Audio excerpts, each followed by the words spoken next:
Ey Muhammed Resulullah, men bilýän sen ýüregiň dargyp agyr ýerligin kafirlen kefi bilen. Ýygy on dermanyny aýdynipdir Hudaý Taala. Her haçan azaly kefeştip narahat bolanda, fesebbih bihamdi rabbika ve kum minas sajidin.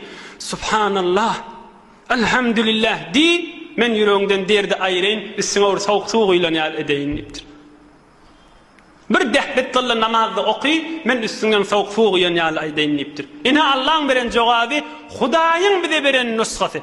Azaly kefeşdiýäňdämi? Ahunyňa, diniňe, Qur'anyňa alyp barýan ýoluňa aýdyly ýüregiň ýarylyp barýar. Subhanallah welhamdülillah aýt. Hudaý wa'de beripdir Qur'any Kerimde azamaty bilen. İmtihan etden gören, imtihan diýenim onu çynmy ýalanmadygyny peýdalanmadan çyryym. Şon aýdyň 3-4 tane subhanallah, elhamdülillah aýtsaňyz ýüregiňizden şu derdiň o sogurlyp çykarlar. Fesebbih bihamdi rabbika ve kum minas sajidin wa'bud rabbaka hatta ya'tiyakel yaqin. Ey Muhammed Mustafa, ahir demiňe çeli Hudaýa bende bol, Hudaý sen arkaňdyr diýipdir.